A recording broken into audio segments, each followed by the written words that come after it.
Vamos sobre nuestro último tema, número 6. Se titula El peligro de no discernir. El peligro de no discernir.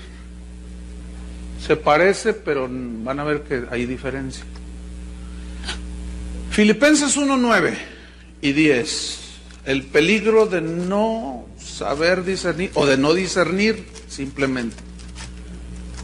Filipenses 1:9. Dice Pablo: y esto pido en oración, fíjate la oración de Pablo, que vuestro amor abunde más, abunde aún más y más en ciencia y en todo conocimiento. Versículo 10, para que aprobéis lo mejor,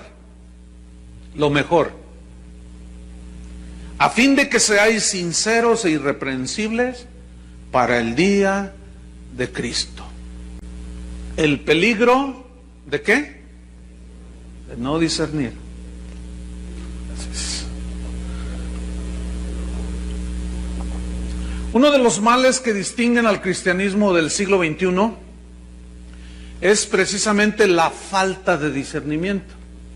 Y tiene mucho que ver con el tema anterior, porque no se ha sabido enseñar, o no les conviene a los predicadores, algunos, que la gente sepa juzgar.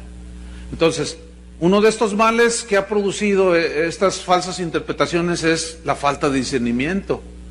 Esto ha llevado a la iglesia a permitir que todo viento de doctrina penetre hasta los púlpitos de las iglesias.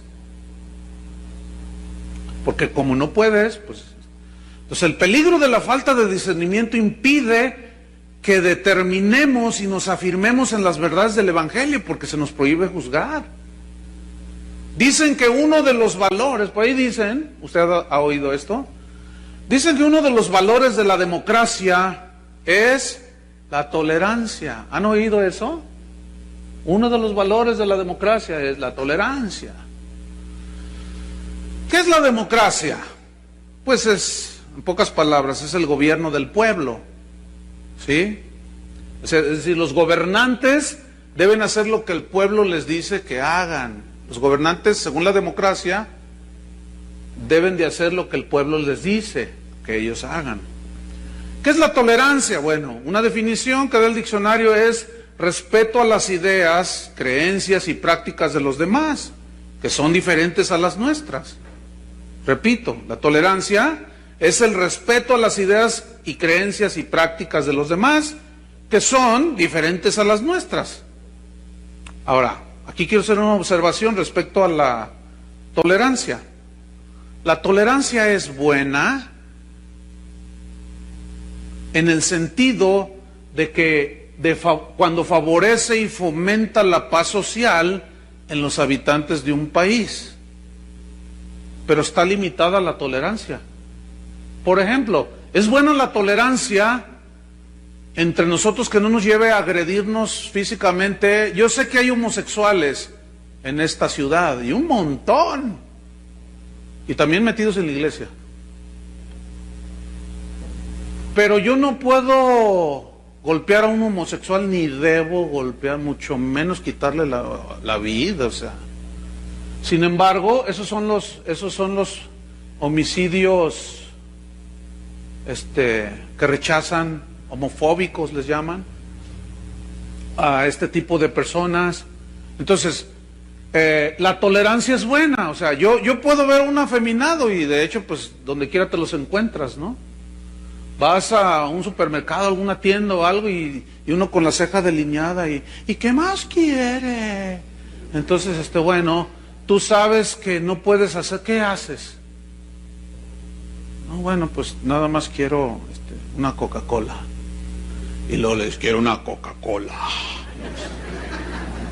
¿Ah? Entonces, bueno, la tolerancia ayuda para fomentar la paz social en los habitantes de un país.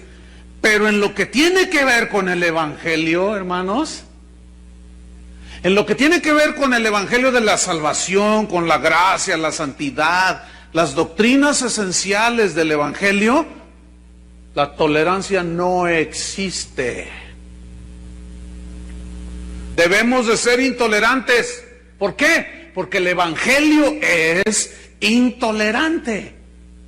Por ejemplo, yo puedo aún en el cristianismo, voy a usar una palabra que no me gusta usar, no me gusta mucho por cómo se ha manejado y la connotación que ahora tiene, pero yo como cristiano puedo negociar ciertas prácticas en la iglesia. Por ejemplo, cuando me invitan a algún lugar, yo siempre les pregunto, bueno, ¿y qué tipo de evento es? Pues tal.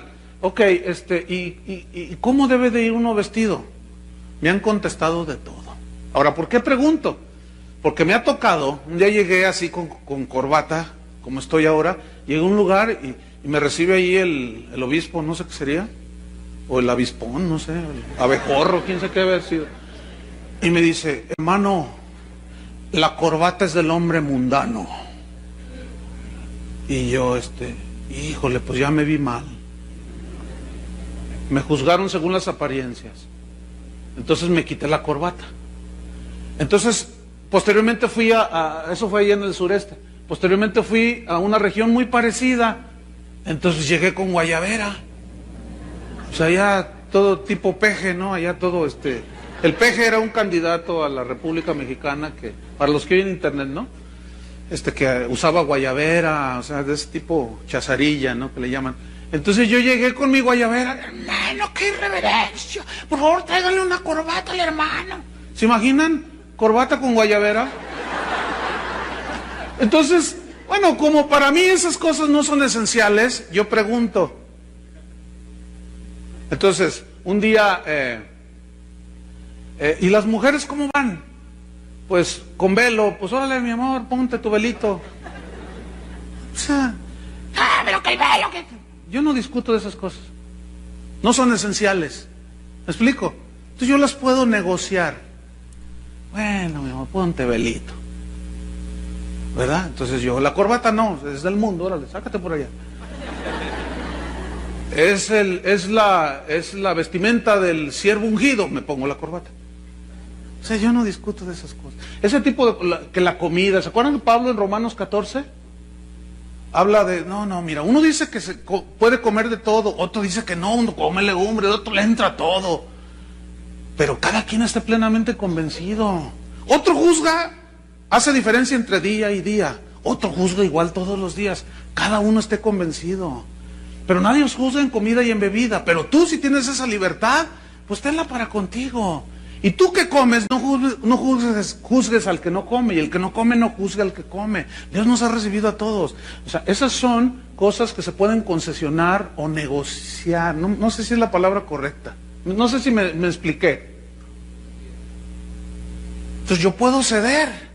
Yo he predicado en iglesias donde no creen en los dones del Espíritu Santo, ¿verdad? Entonces una vez me dijeron, ni se le ocurra orar en lenguas. Digo, no, bueno, yo oro, pero en secreto, o sea, yo solo. Y no vaya a decir esto, o sea, cosas del Espíritu Santo, ¿verdad? Como profetizar o, qué sé yo, hablar en lengua. No sé, yo voy a predicar otra cosa. Pero yo he estado en lugares donde no aplauden. Pues yo no aplaudo. Miren, ni me voy a ir al infierno por no hacerlo. Ni Dios se va a ofender conmigo. Pues no, yo voy a defender el Evangelio. También hay que ser sabios, ¿entienden?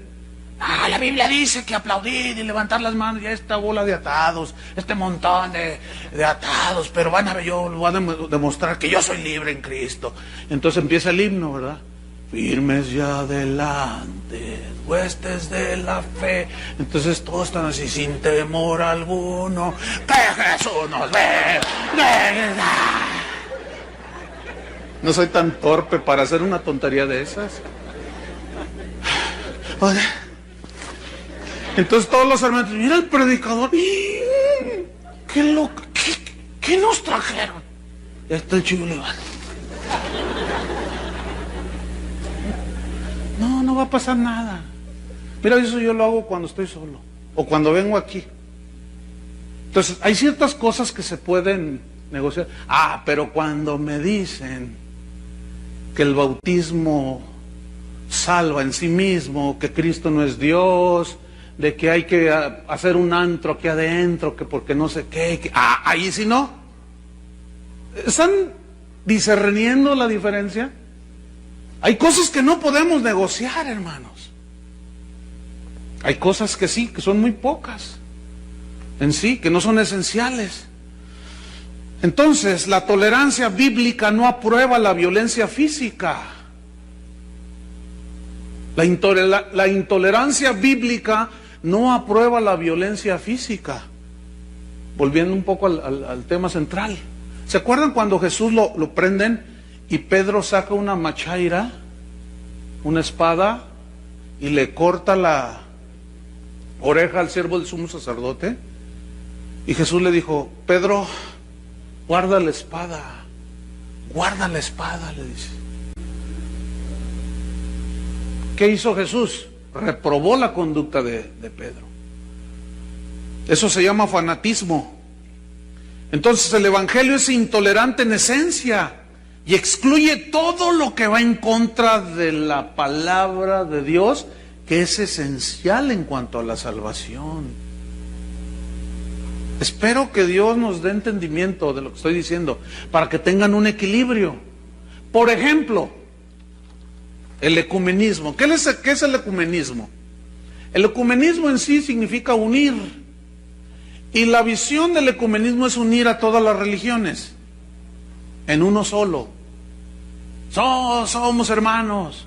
Entonces se reúne el Hare Krishna, el budista, el griego ortodoxo, el judío, el católico, el cantante cristiano, el predicador, el pastor. Todos somos hermanos, alabado sea su nombre. Vamos a vernos como uno solo. Todos somos hijos de Dios. Ciertamente le decimos de distinto nombre. Unos les dicen Jehová, otros le dicen Jesús, otros le dicen Buda, otro Jesús Miranda, otro, aleluya, gloria a Dios. El amor, Jesús habló de ser uno, amarnos los unos a los otros. Véngase, amado hermano testigo de Jehová. Venga, un abrazo allí, alabado sea el nombre del Señor. Eso es el ecumenismo, hermanos. Ahí el cristianismo bíblico es totalmente intolerante. ¿Qué comunión tiene la luz con las tinieblas? ¿Cuál Dios? Hay un montón de dioses. Presidente Bush acaba de decir, tristemente, él se confiesa metodista, y él acaba de decir públicamente que él ora a Dios, pero que es el mismo Dios, el de los hindúes, musulmanes, que es el mismo. No es el mismo Dios. Entonces ahí la Biblia se muestra totalmente intolerante. No hay muchos caminos que nos llevan al verdadero Dios. Hay un solo camino, y eso es intolerancia. ¿No es verdad? Juan 14:6 dice: yo soy el camino, la verdad, no una verdad. Soy el camino, la verdad y la vida. Eso es una declaración intolerante, que no le gustó al tejano de Houston, que dice: no, yo cómo voy a juzgar, Dios va a salvar a los musulmanes y a los hindúes. ¿Yo quién soy para juzgar? Dice. Pues yo sí puedo decir con libertad: si alguno no tiene al Hijo de Dios, no tiene al Padre. Si alguno niega al Hijo, niega al Padre. Yo sí puedo decir abiertamente que alguien que dice que es musulmán o que es judío y no tiene a Cristo, adiós. No te digo te veo allá, porque yo voy a otro lado, porque yo sé que el camino es Cristo. Eso es intolerancia, hermanos. ¿Sí o no? Y la Biblia es intolerante. 1 Timoteo 6:3 dice: el que no se conforma a las sanas palabras de nuestro Señor Jesucristo, nada sabe. Eso es intolerancia. Está hablando de otras ideas distintas.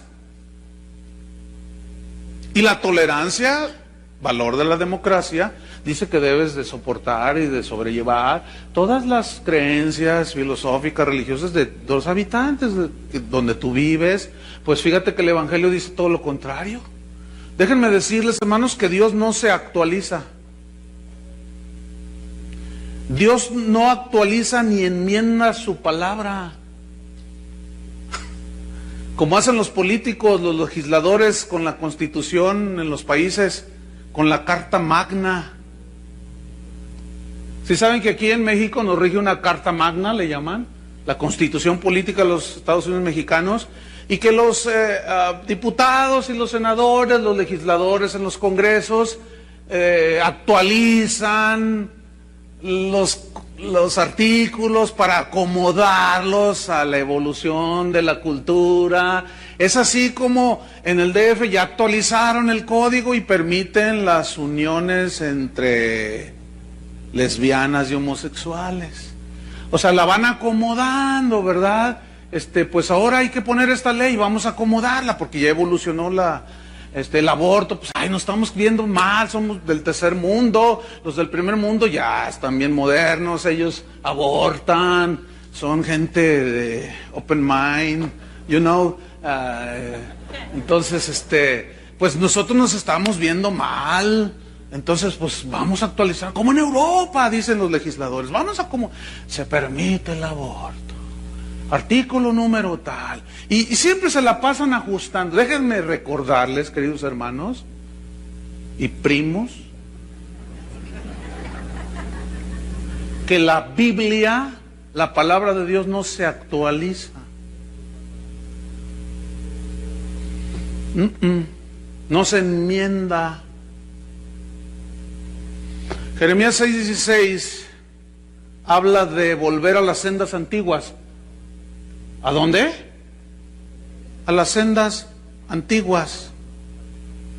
Otra vez, piénsenle. ¿A dónde? A las sendas antiguas. ¿Cuáles sendas? Las de Dios. Las que han sido, fueron, son hoy y serán. Así. La palabra de Dios, hermanos, no es elástica para estirarla, para acomodarla a nuestras ideas. La palabra de Dios siempre es actual. Jesús dijo en Mateo 24:35, el cielo y la tierra pasarán, pero mi palabra no pasarán. La palabra de Dios no pasa de moda, hermanos. El posmodernismo es una herejía que ha entrado en la iglesia. La palabra de Dios no pasa de moda, la palabra de Dios no se envejece, la palabra de Dios no pierde eficacia, la palabra de Dios no pierde poder, no perece, la palabra de Dios es incambiable en medio de los tiempos cambiantes. La palabra de Dios es inmutable, es innegociable, la palabra de Dios es inadaptable a los tiempos modernos. Es imposible que Dios ceda en adaptar su evangelio a las ideas modernas de la cultura. Muchos cristianos dieron su vida porque discernieron, entendieron que la palabra de Dios es intolerante y excluyente. Hoy se habla de tolerancia y de inclusividad, ¿no es cierto? Eso se habla mucho. Y la palabra de Dios, hermanos, que muchos hombres defendieron, es intolerante, es excluyente. Esa palabra la defendieron hasta la muerte. Las convicciones que esta gente tenía, por ejemplo, como Lutero, que ayer les mencionaba, te cortamos la cabeza si no renuncias. Él dijo, si tuviera 1000 cabezas, 1000 cabezas me dejaría cortar. Policarpo, niega a Jesús, ¿cómo lo voy a negar? 86 años de mi vida, y está en la hoguera él, a punto de encenderle allí. 86 años de mi vida, no ha hecho Jesús otra cosa más que ayudarme y bendecirme. Y yo lo voy a negar, no lo niego. Te quemamos, Policarpo, pues préndele, ya, suénale. ¿Verdad? Esteban, ¿se acuerdan de Esteban? Murió con la convicción de que Jesús era el Hijo de Dios. Totalmente intolerante y marcó su raya y dijo, yo no cedo nada. Jesús es el Mesías. Pagó con su vida. Hechos 17:11 dice que los de Berea escudriñaron, examinaron, juzgaron, discernieron si las palabras que Pablo les estaba diciendo eran de acuerdo a las Escrituras. Amén. Filipenses 1:9, vámonos. Filipenses 1:9, versículo 10. Vamos a estudiar estos dos versículos. Dice Pablo en el 9, y esto pido en oración. Fíjate, esto pedí en oración, que vuestros carros aumenten. Así dice, que por fin logréis una casa hermosa.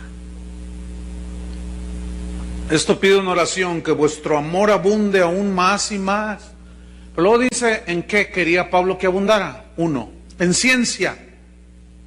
Pablo usó la palabra epignosis, que significa conocimiento exacto. Fíjate, está buena esta definición.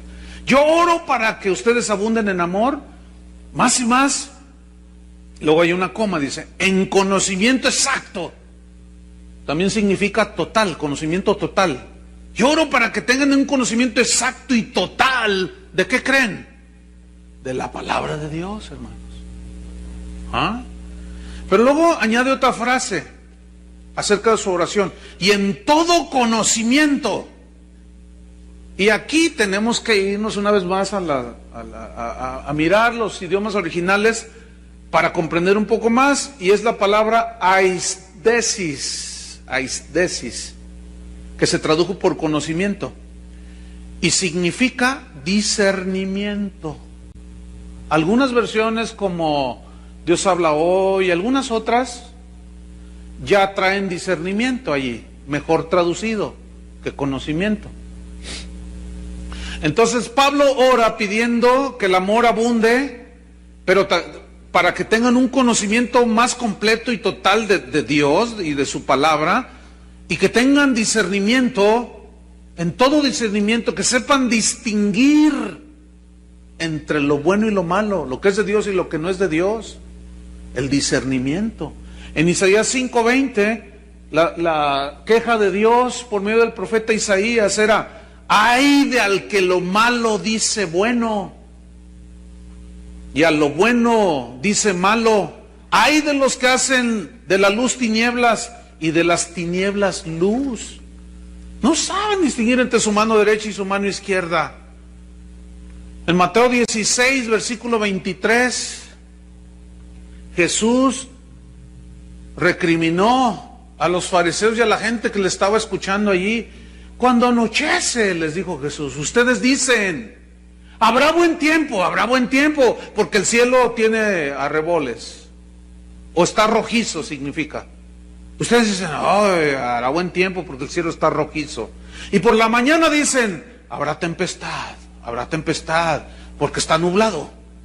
Hipócritas, que saben distinguir el aspecto del cielo, mas las señales de los tiempos no podéis discernir.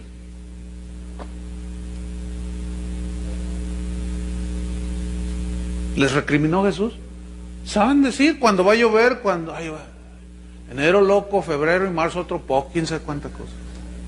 Son los vientos, las cabañuelas, ya mero bien, va a llover, vas a ver. Hasta meteorólogos salimos a veces, porque sabemos discernir ciertas cosas, los tiempos, pero no somos capaces de discernir los tiempos espirituales, los tiempos peligrosos. No hay discernimiento. Jesús recriminó la tolerancia y la falta de discernimiento de la iglesia de Pérgamo. Ayer las mencioné, pero vamos otra vez a Apocalipsis 2. ¿Qué hizo Jesús con los, cómo se dice, pergamonitas? ¿Pergamoneses? Pergamenses. Se oye medio raro, pero bueno. Apocalipsis 2, pero yo creo que es más correcto, los pergamenses. ¿Por qué les recriminó Jesús la tolerancia a los pergamenses y la falta de discernimiento? Apocalipsis 2, versículo 12. Y escribe al ángel de la iglesia en Pérgamo. Ya sabemos que el ángel se refiere al pastor. Y la recriminación va al pastor. El que tiene la espada aguda de 2 filos dice esto. ¿Cuál espada? La palabra de Dios, aguda, que divide, parte en 2, pinta su raya entre lo bueno y lo malo, lo que es de Dios, lo que es de la carne, lo que es del espíritu. El que tiene la espada aguda de 2 filos dice esto: yo conozco tus obras, conozco todo lo que haces y dónde moras, donde está el trono de Satanás. No era fácil para los, ¿qué? Pergaminos. Donde está el trono de Satanás, pero retienes mi nombre. O sea, esto era algo a favor de ellos. En medio del trono de Satanás, ellos aún retenían el nombre de Jesús. Fíjate. Y esto era bueno y loable ante los ojos del Señor. Y no has negado mi fe. O sea, a pesar de las presiones de todo tipo, se mantenían en la fe. Es decir, se mantenían confiando en Dios. Creyendo, no, Señor, ayúdanos, está la tentación bien fuerte, ayúdanos, está el embate de las tinieblas fuerte, ayúdanos, Señor. Y no has negado mi fe, ni aun en los días en que Antipas, mi testigo fiel, fue muerto entre vosotros donde mora Satanás. Los registros, aparte de la Biblia, hablan de un discípulo, de un cristiano llamado Antipas, que fue muerto por los enemigos de Jesús. Lo sacrificaron, hubo una persecución y lo mataron. Pero eso no provocó que los pergaminos, vamos a quedarnos en los pergaminos, que los de Pérgamo negaran su fe. O sea, se mantenían, decían, no, el Señor nos ayude, ayúdanos, Señor, en estas horas oscuras, ayúdanos en el nombre de Jesús. Se mantenían, la persecución a todo lo que daba, y se mantenían, y todo eso es bueno. Sin embargo, en el versículo 14, les quitó la democracia. Versículo 14 dice, pero tengo unas pocas cosas contra ti. Imagínate que el Señor te dice, ven, siervo mío. Y entonces tú llegas y te postras y lo ves allí. Estoy teniendo una visión del Señor y estoy viendo su rostro. Y estoy ahí, Señor, te amo, yo también te amo, hijo. Mira, me gusta que hagas esto. Me gusta que lo que estás haciendo, que te estás preocupando de las viudas. Me gusta, de los pobres. Sí, qué bueno. Siempre habrá pobres entre ustedes. Y ahí estás tú, ay, tú sabes, el pobre siervo aquí, padre. Y de pronto te dice, con ojos de fuego, pero tengo algo contra ti. Y tú volteas hacia atrás, ¿no? Y dices, no, contra ti. Eso fue lo que le está diciendo al pastor. Pero tengo algunas pocas cosas contra ti. ¿Qué tenía en contra Jesús del pastor? Que tienes ahí a los que retienen la doctrina de Balaam. O sea, los toleró. Permitió que falsas doctrinas entraran a la iglesia de Pérgamo. No hizo nada. No, pues yo se lo dejo al Señor para que Él juzgue, porque no se vale juzgar. ¿Qué sé yo? Que enseñaba a Balac a poner tropiezo ante los hijos de Israel, a comer cosas sacrificadas a los ídolos y a cometer fornicación.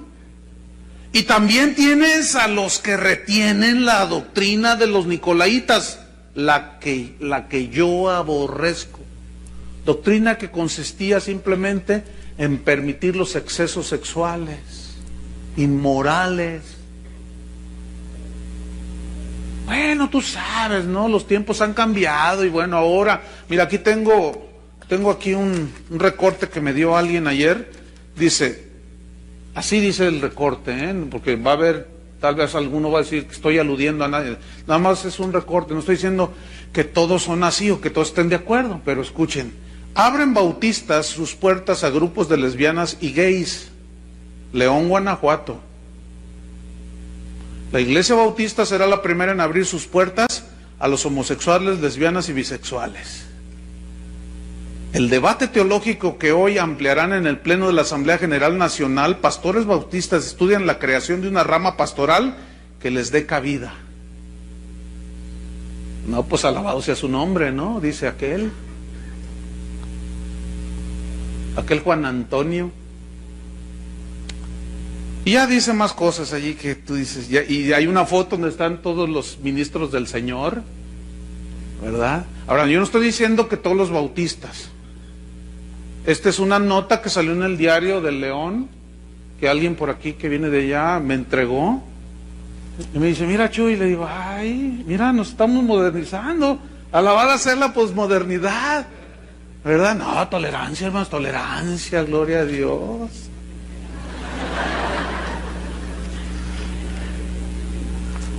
Los que oyen en internet, es que hice unos ademanes de persignada, ¿no? Ustedes saben.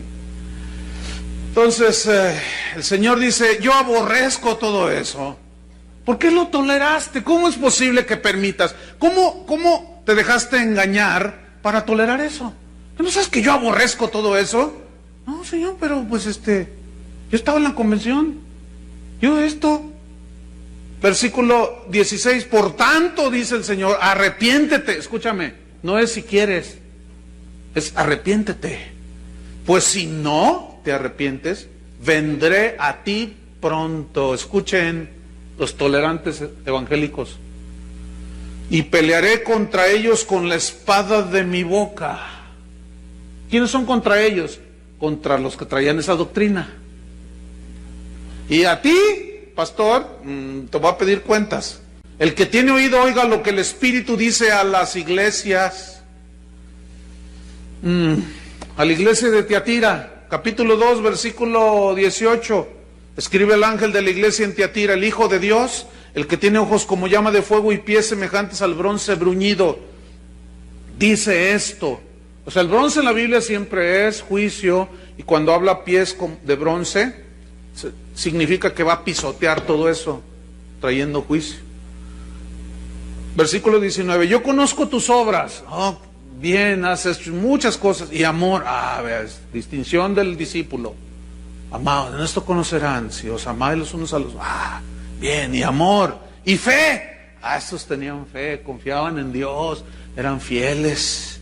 Y servicio, servían, ¿verdad? Eran de esos que para todo lo que se necesitaba en la iglesia servían, ¿verdad? Y tu paciencia la conozco. Aguardaba, soportaba. Aquí alude a las pruebas que se enfrentan con paciencia. Y que tus obras postreras son más que las primeras. ¡Wow! Has crecido. Has multiplicado tu servicio, amor, fe, paciencia. Versículo 20. Pero tengo unas pocas cosas contra ti, le dice, que quiero que arregles. Que toleras. ¿Qué recriminó el Señor? La tolerancia. Que toleras que esa mujer Jezabel, esa es una alusión a la Jezabel del Antiguo Testamento, Aquí es metafórico, o sea, es el espíritu ese, de corrupción, de manipulación, porque esta la hacía hasta de prostituta estaba loca esta Jezabel.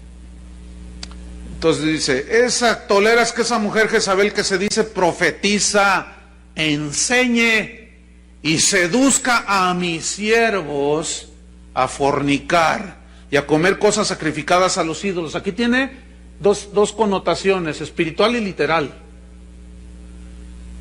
Literal es que efectivamente había una permisividad de pecados sexuales y de todo tipo de prácticas.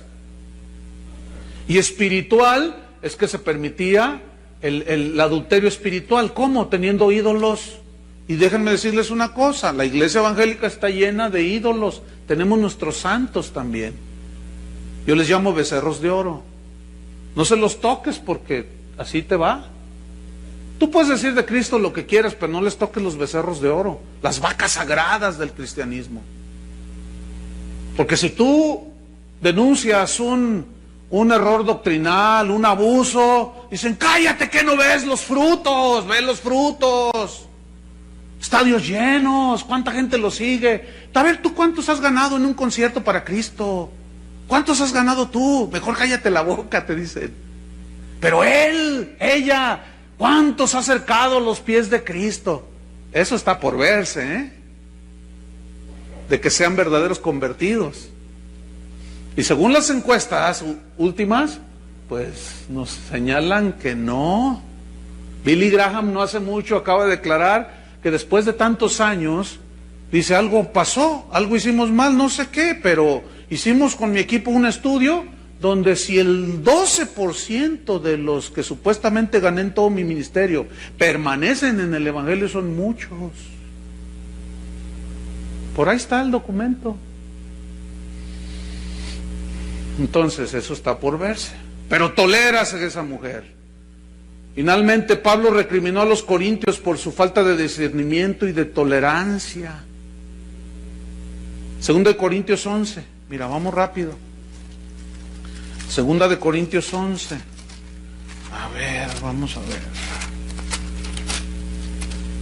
En el versículo número 1. Fíjate, Pablo recrimina a los corintios su falta de discernimiento y la tolerancia que tenían en lo que no deberían de tener tolerancia. Dice 2 Corintios 11:1, ojalá, dice, me toleraseis un poco de locura. Sí, dice, toleradme, tolérenme un poco de locura. Esto es algo irónico, que está diciendo Pablo. Su sentido es irónico. Versículo 2. Porque os celo con celo de Dios, pues os he desposado con un solo esposo, para presentaros como una virgen pura a Cristo. Pero me temo que como la serpiente con su astucia engañó a Eva, vuestros sentidos sean de alguna manera extraviados de la sincera fidelidad a Cristo. 4.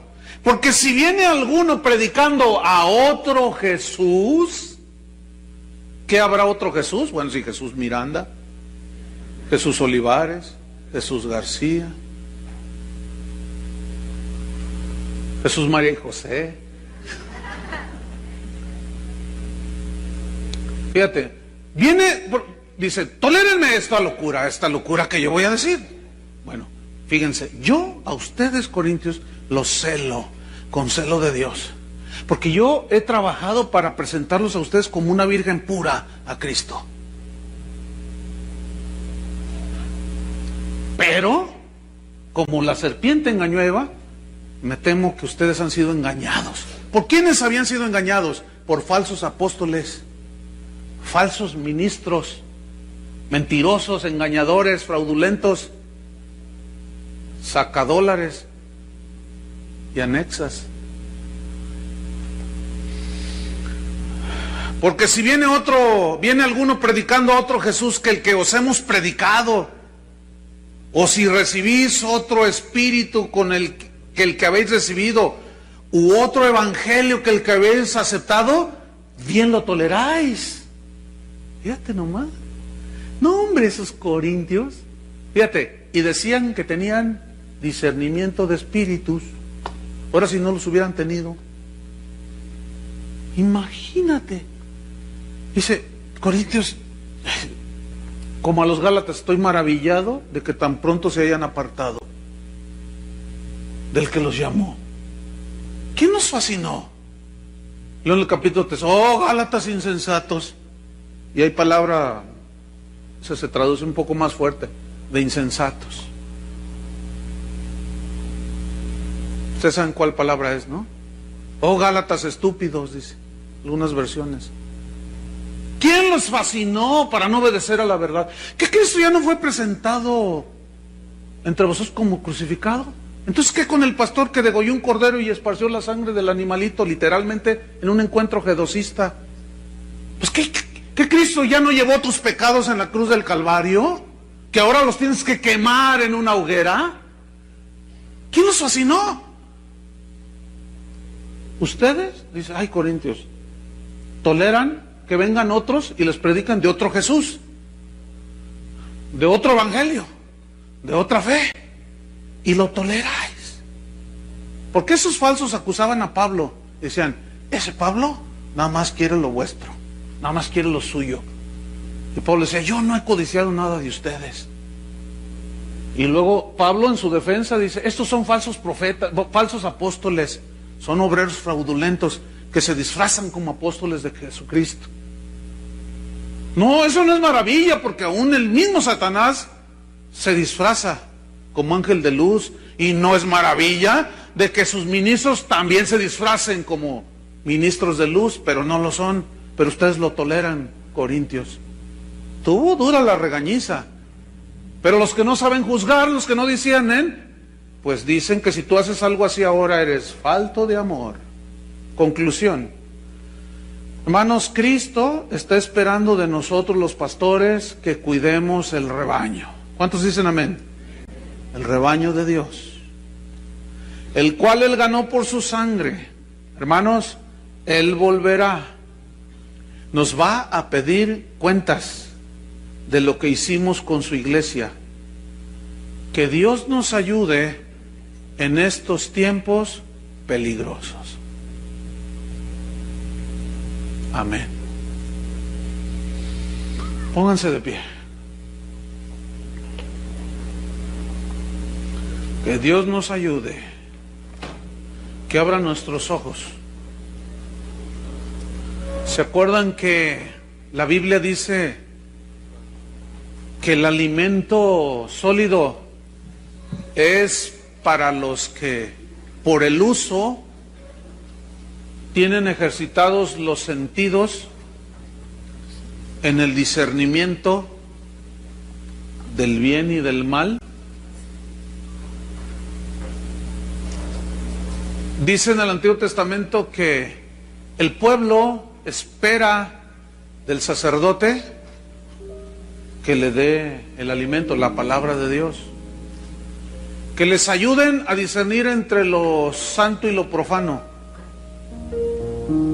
entre lo limpio y lo sucio.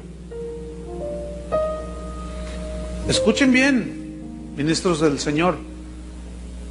Una de nuestras tareas es esa precisamente, ayudarle a la gente a que sepa distinguir entre lo bueno y lo malo, lo que es de Dios y lo que no es de Dios, lo que es del Espíritu y lo que es de la carne.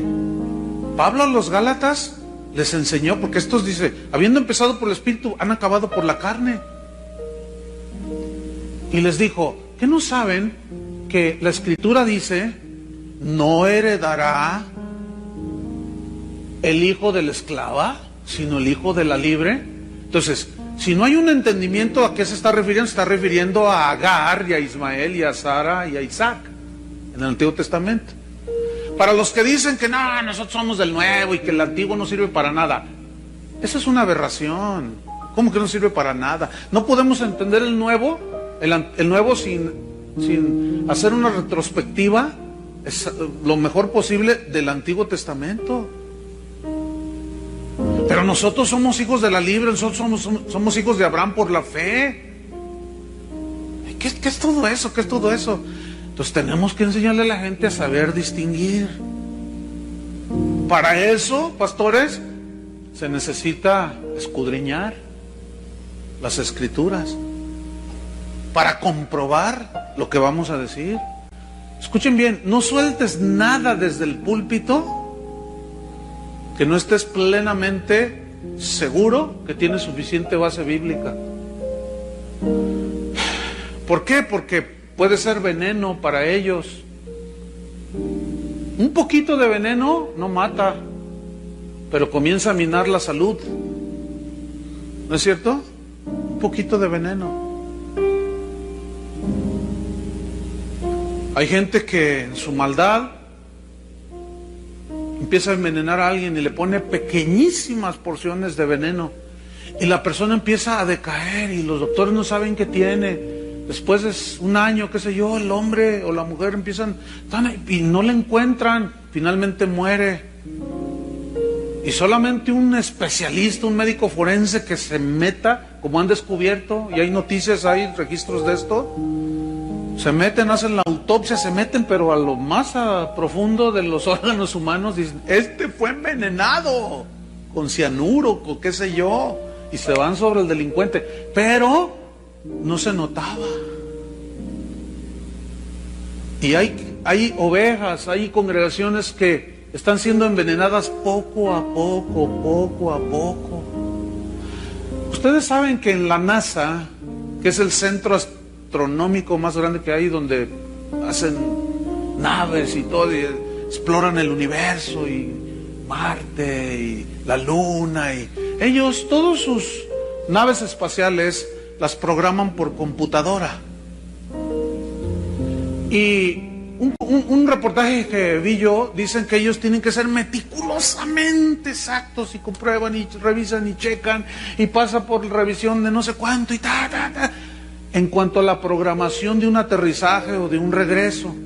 Porque si con un leve, no sé cuál es la medida que usaron, no recuerdo, con un grado medio, qué sé yo, en su cálculo de aterrizaje o de alunizaje, que se equivoquen en el cálculo una milésima, un milímetro, qué sé yo. Eso, cuando mandan la nave o viene de regreso, no se nota cuando sale. Y ahí va, está aquí la luna y va el cohete. No, pues ahí va, y ahí va, ahí va.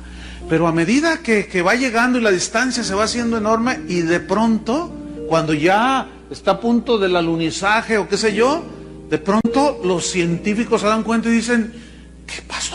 ¿Qué pasó? Y empiezan, no puede ser, dice. Te equivocaste, no se equivocaron. Yo revisé por un milímetro en el cálculo, que a la larga la nave no aterriza en la luna y pasa.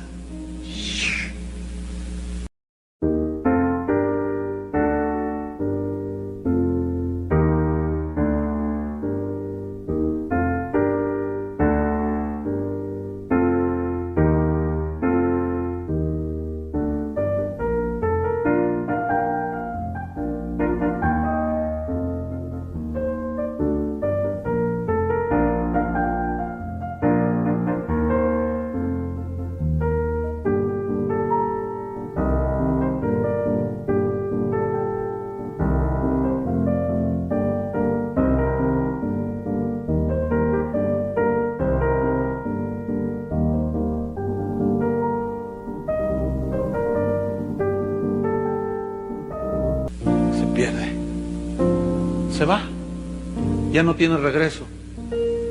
Así es, hermanos, en las vidas de muchas iglesias y muchos cristianos. ¿Qué no dice la Biblia? No te desvíes ni a derecha ni a izquierda. Pablo dice, usa correctamente la palabra. Pues, ay, hermanos,